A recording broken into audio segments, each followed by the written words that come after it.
마태복음 22장 9절에서 14절 말씀,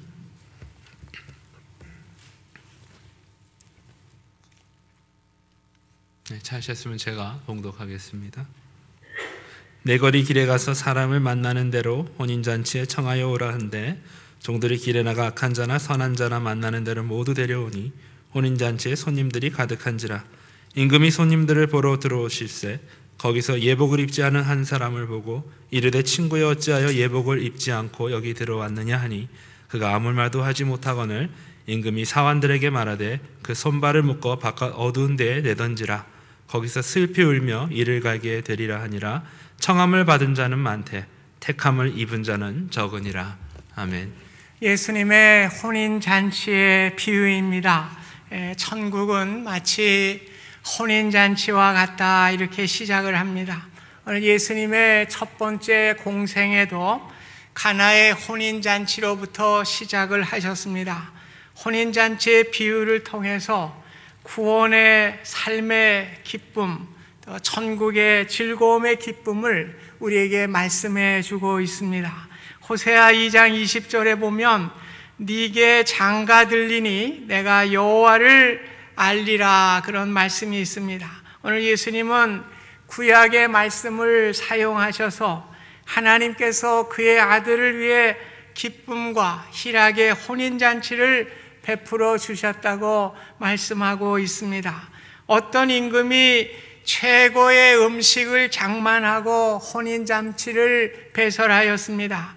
내가 오찬을 준비하되 나의 소와 살진 짐승을 잡고 모든 것을 갖추었으니 혼인잔치에 오소서. 그런데 초청받은 사람들이 왕이 베푼 잔치에 참여하기를 싫어하였습니다.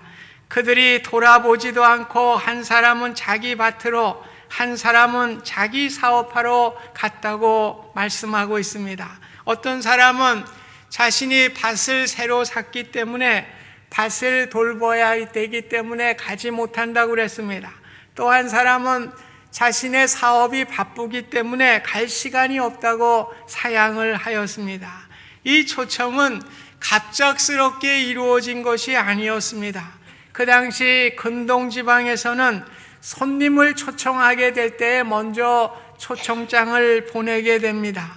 그리고 하루가 임박하여 다시 종들을 보내서 내일 잔치가 있습니다, 이렇게 확인을 하게 되어 있습니다. 그래서 4절에 보면 다시 종들을 보내었다, 두 번째 초청이 있었음을 말씀해 주고 있습니다. 하나님이 메시아를 보내실 때도 똑같은 방법을 사용하셨습니다.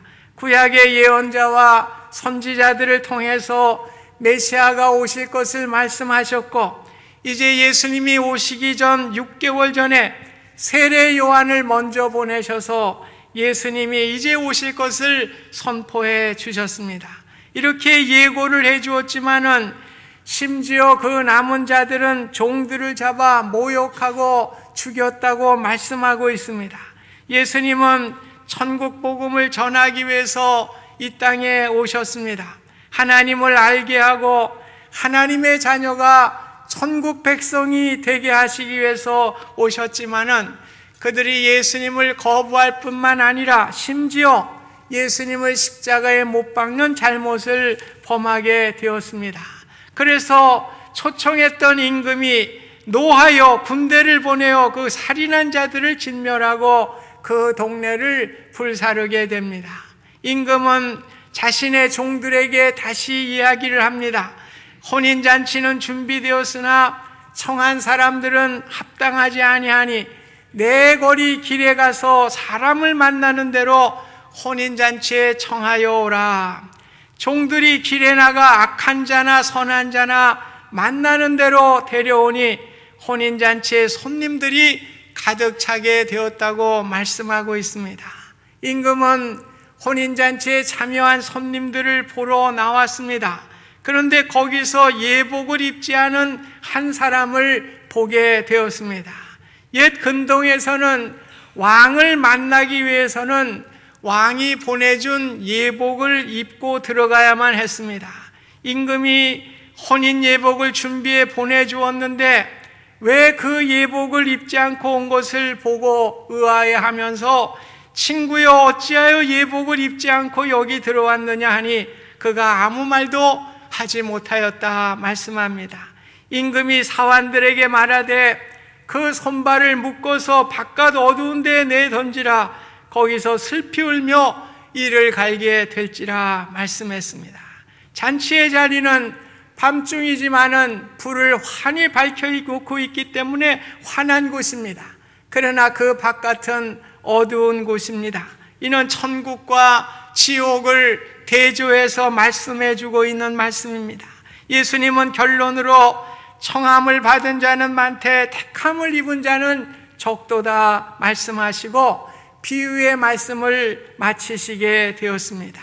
이 천국 비유는 먼저 유대 민족에게 적용되어야 합니다. 하나님은 유대 민족을 위해서 좋은 잔치를 배설하고 그들을 초청하셨습니다.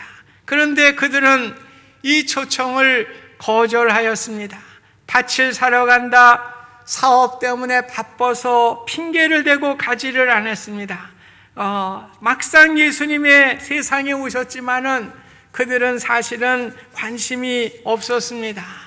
요한복음 1장 11절에는 자기 땅에 오매 백성이 영접하지 아니하였다고 예수님이 말씀을 하고 있습니다. 오늘 우리의 신앙의 약점을 보여줍니다. 일상적인 일 때문에 나도 모르게 하나님을 섬기는 일을 외면하는 경우가 많이 있습니다.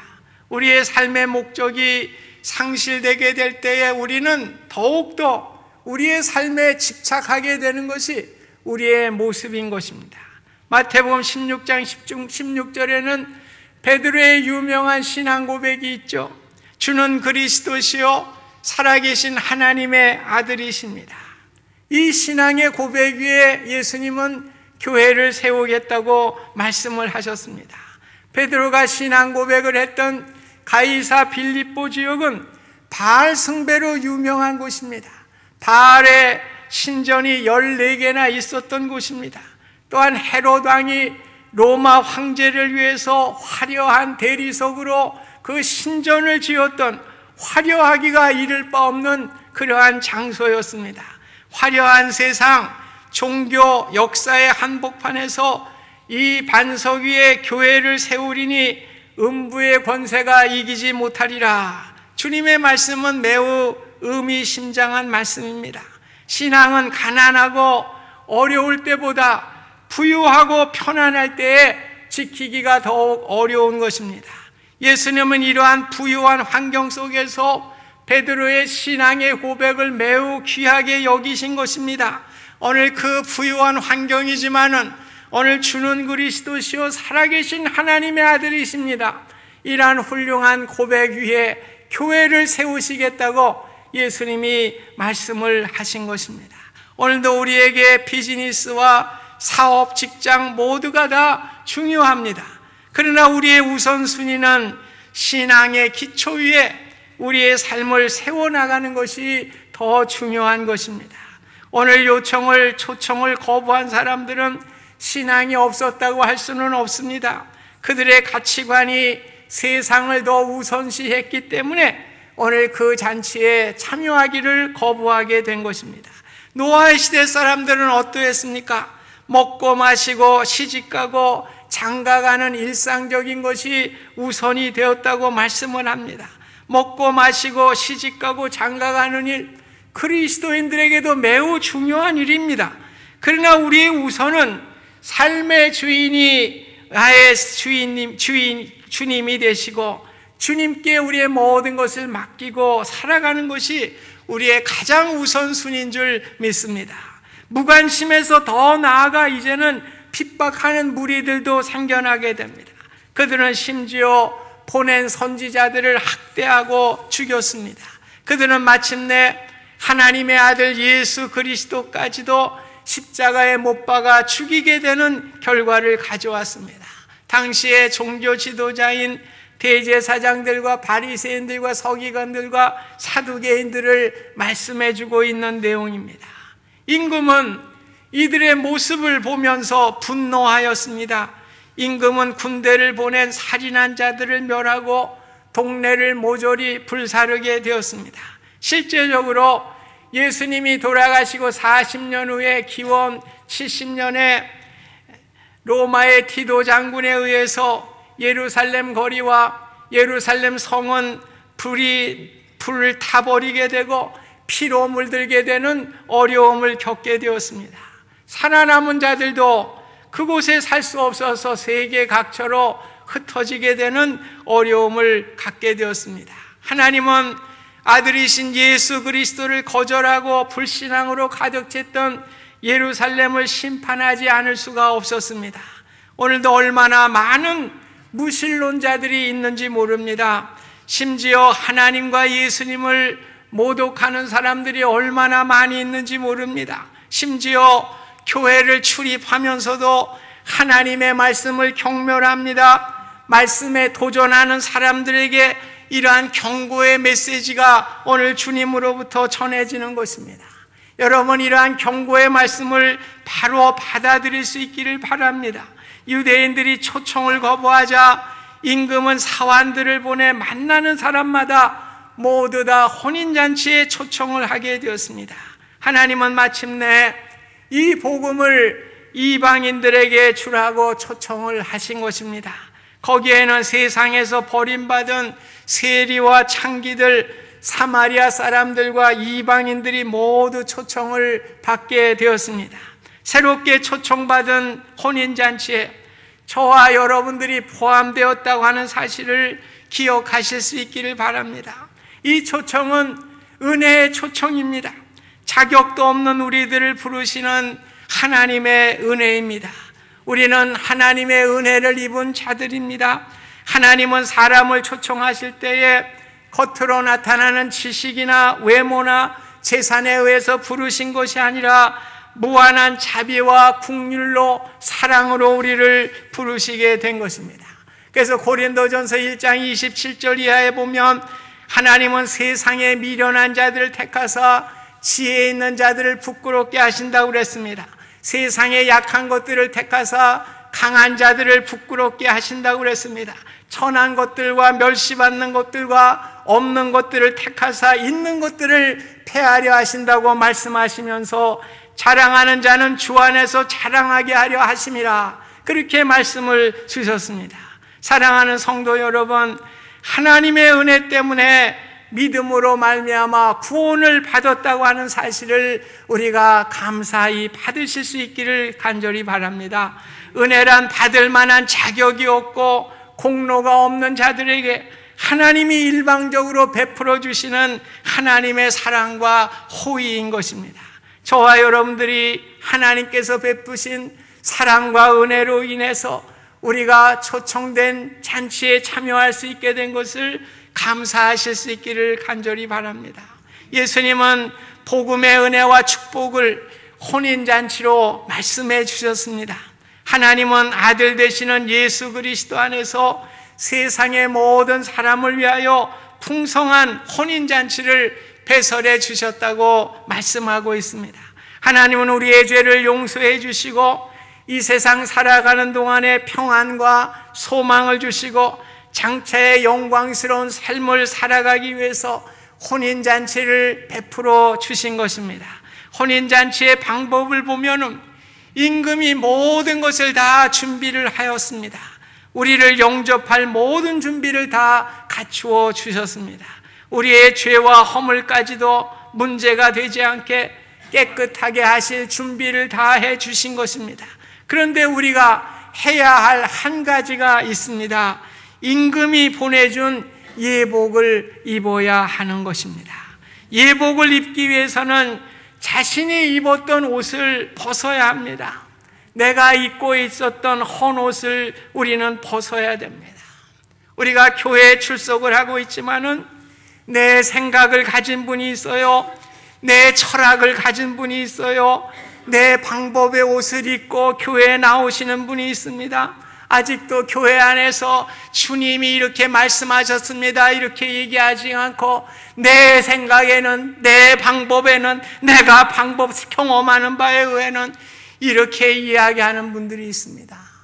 아직도 예복을 입지 못한 분입니다. 옛 나의 옷을 입고 교회에 나오시는 분입니다. 여러분 회개하실 수 있기를 바랍니다.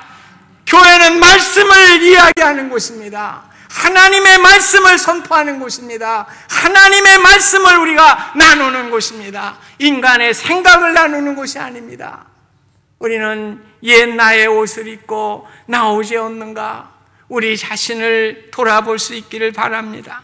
그 예복을 입지 않을 경우에 비록 혼인잔치에 참여한다고 하여도 바깥 어두운 곳에 쫓김을 받게 되어 있는 것입니다. 누구든지 주님을 영접하여 주님이 나의 죄를 위해서 십자가에 죽으셨다고 하는 사실을 믿는 주님의 의의 옷을 입어야만 하는 것입니다. 그래서 이사야서 61장 10절에는 구원의 옷이라고 말씀을 하고 있습니다. 요한계시록 19장 8절에는 세마포 옷이라고 분명하게 말씀을 하고 있는 것입니다.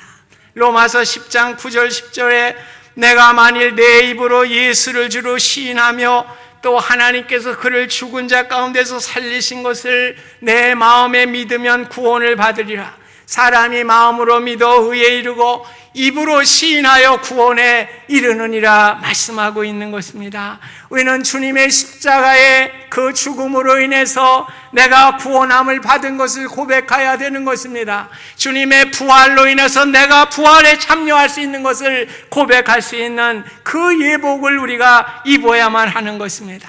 배단위 성도 여러분, 한 사람도 나의 옷을 입고 이 자리에 앉아있지 않으시기를 바랍니다. 주님이 주시는 예복을 입고서 우리가 참여할 수 있기를 바랍니다. 나의 옷을 입고 바깥 어두움 지옥에 떨어지는 불행한 일이 없도록 주님의 이름으로 간절히 부탁을 드립니다. 아름다운 혼인잔치를 우리는 연상해 볼 수가 있습니다.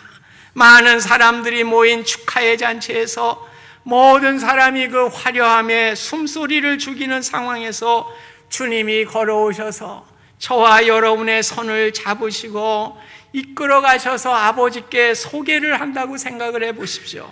아버지, 제 신부를 소개하겠습니다. 제 신부는 오늘 이 잔치를 위하여 세상에 있을 때에 어려움과 환난과 유혹 가운데서도 저만 생각을 하였습니다.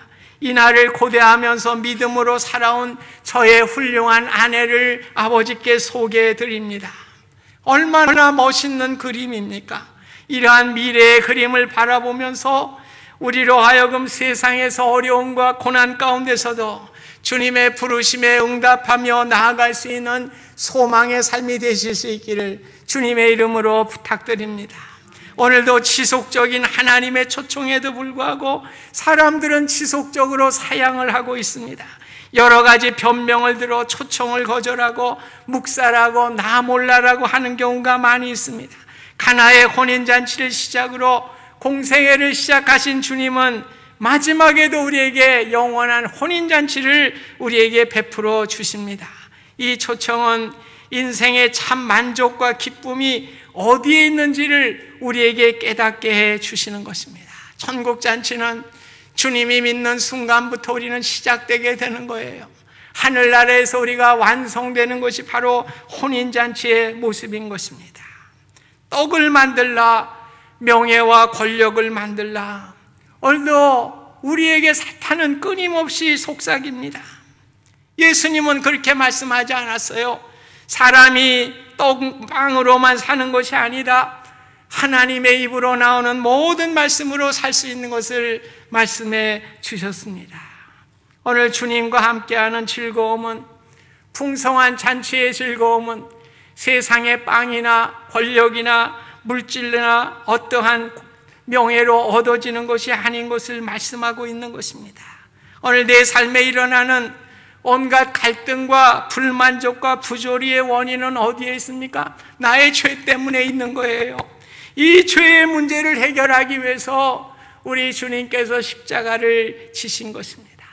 오늘도 여러분의 마음 가운데 빵 문제 때문에, 명예의 문제 때문에, 권력의 문제 때문에 내가 마음의 갈등과 불만족과 원망을 가지고 살아가고 있다고 하면 여러분 죄의 문제예요. 다른 데 있는 게 아니에요. 여러분의 죄의 문제 때문에 오늘 이것이 일어나고 있는 것입니다. 오늘 이 죄의 문제를 해결하기 위해서 예수님께서 십자가의 피를 흘려 주신 것입니다. 오늘도 저와 여러분들에게 이러한 죄의 문제를 해결해 주시고 오늘도 말씀을 의지하고 주님 앞에 나오게 될 때에 오늘 혼인잔치의 기쁨과 은혜를 가지고 우리가 살아갈 수 있는 축복의 삶을 우리 주님께서 허락해 주시는 것입니다. 오늘도 나의 신랑 되시는 주님을 바라볼 수 있기를 바랍니다. 오늘 혼인잔치에 참여하실 그 주님을 바라보면서 우리가 어떠한 상황 속에서도 감사하실 수 있기를 바랍니다. 힘들고 어려운 이민의 삶이지만은 주님의 말씀을 붙들고 나아가게 될 때에 오늘 우리에게는 천국과 같은 혼인잔치의 기쁨을 허락해 주실 것입니다. 십자가 든든히 붙잡고 날마다 이기며 나가세. 머리에 면류관 쓰고서 주 앞에 찬양할 때까지 예수는 우리를 깨끗게 하시는 주시니 그의 피 우리를 눈보다 더 이게 하셨네. 여러분, 주님의 십자가를 붙드시고요, 오늘 주님의 보혈의 피로 우리의 마음의 죄악의 문제들, 오늘 늘 사탄이 속삭이는 그 문제를 제어할 수 있기를 간절히 소원드립니다. 주님과 함께 혼인잔치에 참여하는 기쁨을 가지고 마지막 혼인잔치에 참여하는 우리 모두가 되실 수 있기를 주님의 이름으로 축원드립니다. 감사하신 주님, 오늘 우리에게 혼인잔치와 같은 기쁨을 주시기 위해서 주님께서 이 땅에 오셨지만 우리의 마음 가운데는 아직도 사탄의 목소리가 들려옵니다.